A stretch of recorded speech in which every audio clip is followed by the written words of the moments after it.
화요일 아침 글로벌 마켓 나우의 김희욱입니다. 지난 주말하고 어제까지만 해도 잊고 있었던 사실이 있었는데 지금은 바로 어닝 시즌이었습니다.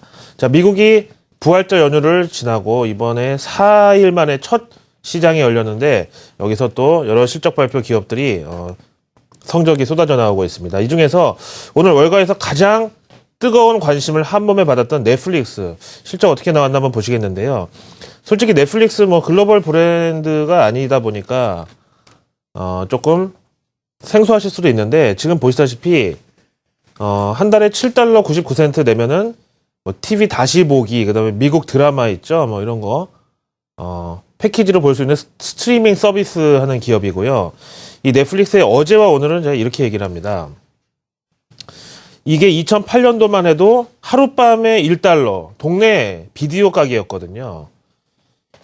이게 이제 현재 종합 스트리밍 서비스로 완전히 진화를 한 거고요. 보통 대기업들이나 아니면 무슨 기술 기업들 보면은 온라인을 하다가 오프라인으로 진출하는 경우가 많은데 이거는 반대로 오프라인에 있다가 온라인으로 들어갔는데 대박이 났죠. 제가 대박이라는 표현이 절대 과언이 아닙니다. 왜냐면요. 이제는 이 넷플릭스가 이런 동네 비디오 가게 체인점에서 모바일까지 이제 파고들고 있기 때문인데요. 이제 사실 창립 초기에 타겟은 어떻게 보면 좀 유치하다고 할 수 있지만은, 당시 금융위기로 실업자들이 많아지고 집에 있는 사람들이 많아지니까 이 사람들이 집에서 뭐 하겠어요. 그러니까 이 비디오나 빌려다 보고 이제 이런 수요를 겨냥해가지고 이런 체인점을 만들었다가 스마트폰이 생기고 이러면서 이제는 온라인으로 치고 들어가서 완전히 거기서 이 대박을 터뜨린 거고요. 이제 그래서 이제 앞에서도 말씀드렸지만 이 보면은 뭐 영화서부터 미국 드라마서부터 뭐 엄청난 라인업과 이 방대한 선택을 지금 라인업으로 구비를 하고 있습니다. 물론 한국어 서비스 지역에서 제외돼 있고요. 우리나라에는 아프리카 TV하고 뭐 CJ 헬로비전 뭐 이런 데가 있잖아요. 이런 넷플릭스가 오늘 실적을 공개했는데 사실 기대치가 좀 높긴 했거든요. 실제 결과 어떻게 나왔나 보실까요? 1분기 실적 보고서상 순이익이 $5,300만, 주당으로 보니까 86센트 나왔습니다. 예상치가 좀 높았다고 앞에서 말씀드렸는데 그 예상치를 여유있게 뛰어넘었습니다. 전년 동기의 순이익이 5센트. 5일은 57에 35. 17배 정도 실적 신장을 1년 만에 기록을 했고요. 그 다음에 다음 분기, 2분기 주당 순이익은 이제 $1를 넘어갈 것으로 봐서 여기서 이렇게 넘어가는 요때 1년 전 만에 또 가장 큰 분기 실적 신장률을 기대하고 있어서 여기에 이제 월가가 아주 뜨겁게 화답했다는 거고요. 그 다음에 요 넷플릭스의 이런 실적 호조에 대해서는 이렇게 설명을 드릴까요? 이 다른 기업들이나 경제지표 같은 거는 연초에 한파하고 폭설로 인해서 오히려 매출하고 순이익이 모두 피해를 봤는데 이 넷플릭스는 반대로요. 사람들의 외부 활동이 제한되니까 집에서 혹은 모바일로 이런 영화나 뮤직비디오를 보자. 이런 수요가 늘어나서 오히려 날씨 덕을 톡톡히 봤다고 1분기 실적 보고서를 정리할 수가 있겠고요. 여기에다 넷플릭스 측은 1분기 동안 225만 명의 유료 가입자가 증가했고 이로써 현재 미국 내에는 3,570만 명의 유료 가입자, 글로벌로는 1,270만 명 이렇게 가입자가 늘어났다고 자랑을 했습니다. 앞에서 보신 대로 월 $7 99센트잖아요. 요 금액을 1 내지 $2 정도 올릴 것이라고 이번에 발표를 하면서 이제 뭐 우리 넷플릭스가 워낙 스트리밍 서비스가 이제 대세고 뭐 이게 잘 돼 있어가지고 저만큼 금액 올려도 뭐 가입할 사람들은 다 가입하게 돼 있어. 이제 요런 자신감을 나름대로 내비쳤는데 월가에서는 요거는 조금 조심할 필요가 있다. 이제 이런 반응이었습니다. 미국 시장 마감 이후에 실적 발표했으니까 시간 외 거래 동향 보실까요? 6.7% 정도 급등하고 있고요. 이제 실적 발표 이후에 갭상승 나오고 있는 상황이고, 그 다음에 이제 최근에 한 1년 동안 흐름을 보신다면요. 최근 들어서 나스닥, 바이오 테크놀로지 조정에 이 넷플릭스도 역시 주인공이었었습니다. 그동안 이제 매도세를 가열차게 맞으면서 불과 뭐 한 달 만에 이렇게 한 20% 정도가 이제 급락을 했는데, 이제는 실적을 등에 업고 한 번에 턴어라운드. 게다가 뭐 연간 으로 봤을 때 15배 이 증가는 사실 누가 봐도 이거 쉬운 건 아니거든요. 물론 날씨 덕이었다고는 하지만요. 그래서 오늘 나스닥 지수의 상승 마감도 하기도 했지만은 마감 후에도 또 한 번의 자신감을 심어준 결과였다라고 봐야 되겠고요. 이제 우리가 이런 미국 종목 이제 실적을 보는 거는 옛날에 인텔 효과라고 해서요. 미국의 반도체 대장주는 인텔이잖아요. 뭐 요즘에는 뭐 어드밴스드 마이크로 디바이스도 있고 뭐 이제 여러 뭐 샌디스크도 있고 뭐 이제 이런 영향력을 나눠갔지만 우리가 이제 보통 인텔 효과라고 하는 거는 미국 시장에서 인텔 실적 잘 나오면은 바로 3시간, 4시간 있다 출발하는 우리 증시에서 삼성전자, SK하이닉스 실적도 좋고 또 미국에서 크리라는 LED 대장주 실적 좋으면 우리나라 서울반도체 이런 것도 좋아지고 뭐 이런 이 연동성 때문에 접점을 찾으려고 하는 건데 아프리카 TV하고 CJ 헬로비전하고 같이 보면은요. 그동안 넷플릭스 올라가는 거에 못 따라가다가 아프리카 TV는 요즘 들어서 급격하게 치고 올라가서 누가 봐도 좀 오버슈팅의 느낌이 있고요. 대신에 CJ 헬로비전은 마켓 시어를 너무 또 따라가지 못하는 지금 현상이 나오고 있어서 이제 외국인들의 한국 주식에 대한 대응은 생각보다 아날로그적이고 단순하거든요. 그래서 미국에서 어떤 기업의 실적 호조라든가 아니면 어떤 재료가 나왔을 때 그 미국 종목하고 해당하는 국내 종목이 뭔가 봐서 거기에다가 그냥 기계적으로 보유 비중을 늘리는 식으로 이제 이렇게 대응을 많이 하는데 오늘도 물론 넷플릭스 저런 실적 호조가 지금 보시는 두 국내 종목에 당연히 이제 호재가 되긴 하겠습니다만은 이제는 주도주하고 후발주를 봤을 때 아프리카 TV의 이 오버슈팅이 어떻게 정리가 되나 혹은 CJ 헬로비전의 저가 매수가 이제 들어올 때가 됐는지 이제 이런 거를 통해서 지금 이제 명암이 확실하게 엇갈려 있는데 어떻게 키 맞추기가 나오는지 아니면 뭐 주마가편이라 그러나요? 여기 달리는 말에 더 올라탈 것인지 뭐 이런 것에 대해서 여러 가지 다각적인 분석이 필요하겠죠. 어쨌든 오늘 외국인들은 국내 스트리밍 서비스 저 두 개사에 대해서 또 한 번의 관심을 나타내면서 넷플릭스 실적 호전을 국내 증시에 반영할 것으로 보이겠습니다. 자, 오늘 정상적인 미국 증시 마감 브리핑으로 들어가겠습니다. 로이터 통신 보시죠. 지난주에 이제 부활절 랠리, 달걀 랠리 뭐 이런 얘기 들었는데 부활절 랠리가 하루 연장돼가지고 연휴 후에 첫 거래일에서 상승 마감에 성공을 했다. 근데 유럽은 오늘까지도 이제 휴장이었고요. 아직 뭐 휴가에서 돌아오지 않은 사람들로 인해서 좀 한가한 월요일장을 보냈는데 그럼에도 불구하고 지난 조정에서 가파른 매도세를 맞았던 기술주 중심의 나스닥 지수는 오늘로서 5거래일 연속 상승 마감에 성공을 했다.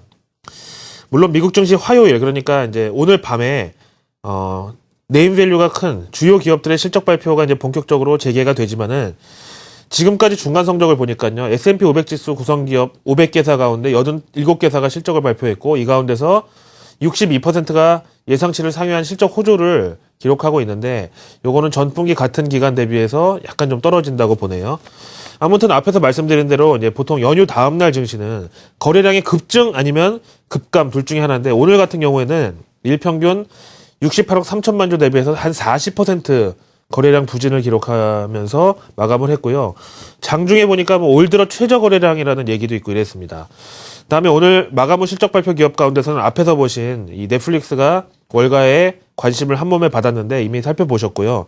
이번에는 경제 지표를 하나 이어서 볼 텐데 그 전에 오늘 미국 시장 어떻게 봤는지 전문가 시황 한편 체크해 보겠습니다. 안테우스 웰스 어드바이저스 얼마 전까지 미국 증시 조정을 주도했던 이 바이오 테크놀로지 이 관련주들은 연간 상승률이 높았던 순서대로 차익 실현 매도든 공매도든 아무튼 세게 두들겨 맞았다. 근데 결국 이런 과정은 어닝 시즌을 바로 코앞에 두고 해당 기업들에 대한 기대치를 최저로 눌러놓는 결과를 낳았다. 그러니까 이제 실적이 지금 주가를 지탱할 만한 정도로 좋지 않을 것이라는 예상을 미리 주가에 선반영을 시킨 거죠. 그래서 이제 실제로 결과가 안 나와도 본전은 되도록 이런 조정이 있었던 것이다. 하지만 실제로 뚜껑을 열어보니까 진짜로 지난 1년간 주가 상승을 뒷받침할 정도의 실적이 나오지는 않았더라. 이렇게 얘기했습니다. 다음으로 이제 월가의 오늘 어닝 시즌 주인공 넷플릭스처럼 또 한 번 이 주목을 받은 경제 지표가 하나 있어서 살펴보겠습니다. 경기 선행지수 컨퍼런스 보드가 발표했는데요. 잘 아시는 대로 이 경기 선행지수도 연초에는 좀 눌림목이 나타났었는데 이번 결과는 어쨌든 예상치를 상회한 0.8%포인트 상승하면서 예상치를 넘어섰고요. 전월보다도 개선됐는데 이제 여기 이제 V자 반등에 대해서 말씀드리려고 하는데 아쉽게도 그냥 소문자 V자 반등이라고 저는 이제 말씀을 드리고 있어요. 이 정도면 뭐 대문자까지는 아니니까. 그런데 자막에서 이제 수정이 됐군요. 대문자로. 어쨌든 이 정도의 V자 반등이 나오긴 나왔다라고 말씀드릴 수가 있겠고요. 다음에 요즘 경제 지표를 보는 데 있어서 사실은 뭐 소매 판매라든가 제조업이라든가 아니면 지금 보신 심리지수라든가 기업 실적도 그렇고 고용도 그렇고 다 연초 눌림목 이후로 V자 반등이 나오고 있는데 한 가지 업종만 지표만 V자 반등이 없는 게 있습니다. 바로 주택 지표인데요. 여기에 대해서 한번 짧은 기사 코멘트를 보실까요? 마켓워치입니다. 최근에 이제 주택 매매 건수 그래프를 보시면은 뭐 이게 이제 백문이 불여일견인데요. 물론 이제 10년치 그래프긴 합니다만은 누가 봐도 이제 지난해 말부터 팍 꺾이면서 반등을 하려고 하다가 다시 주저앉고 뭐 이런 구간. 그래서 이제 좀 누가 봐도 조금 한계에 부딪힌 것이 아닌가 이런 의심을 하게 됩니다. 여기에 대한 전문가 의견 두 편 들어보실까요? 요거 들어보셨죠? 부동산 중개 사이트. 우리 뭐 닥터113 뭐 이런 거 같은 이 트룰리아라는 사이트가 있는데 여기 수석 경제학자가 지난해부터 꺾이기 시작한 주택지표 부진이 반드시 날씨 탓이라고 단정하기는 힘들다. 여기에는 연준이 테이퍼라는 카드를 만지작거리기 시작한 지난 하반기부터 모기지 금리가 먼저 튀어오르면서 미 주택가격도 실제 미국 소비자들의 가처분 소득이나 실질 임금 인상에 앞서서 먼저 올라가 버린 게 이게 원인이었다라고 지적하고요.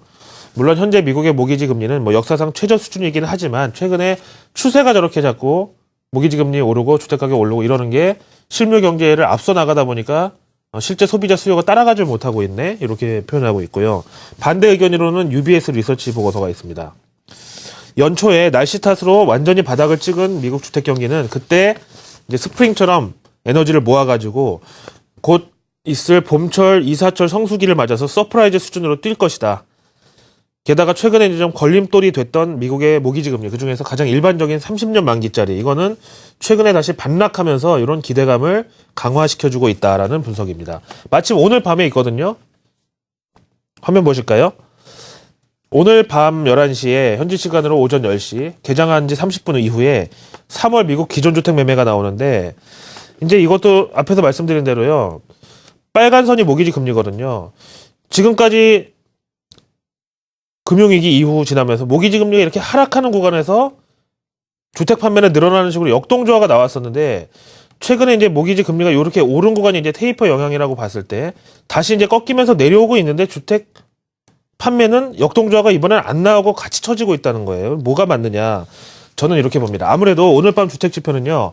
간만에 역설적인 시장의 반응이 나올 것 같은데 이번 주택 매매의 경우 봄철 3월 결과인데도 만약에 기저효과가 딱히 없을 경우에는 연준이 다른 건 몰라도 이 주택시장하고 모기지 금리 때문에라도 금리 인상을 서두르기는 힘들 것 같다. 이런 비둘기파적인 투심이 형성될 가능성이 있다고 저는 보겠습니다. 다음 내용으로 갑니다.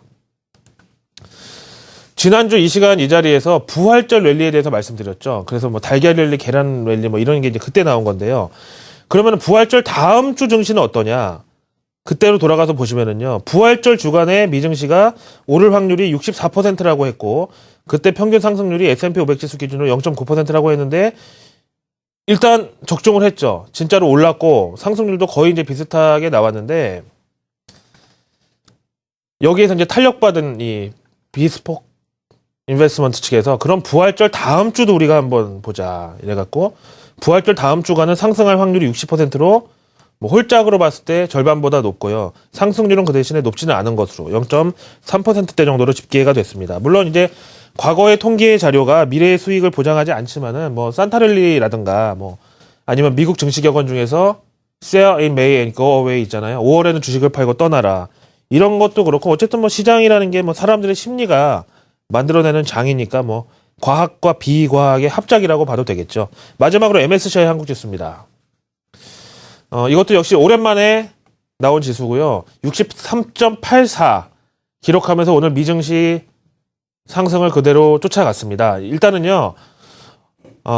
지난 금요일날 우리 코스피 2000선 돌파한 이후에 주말 동안에 위험자산 선호를 뒤집을 만한 어떠한 이벤트도 아직은 없었다고 말씀을 드렸고 그래서 어제 같은 경우에는 기관이 조금 너무 이기적인 차익 실현 매도로 인해서 외국인 순매수가 빛을 잃었다. 하지만 오늘 같은 경우는 또 한 번 외국인 순매수의 연장을 등에 업고 코스피 2000선 안착을 기대해 볼 수 있는 날로 저는 말씀드리겠습니다.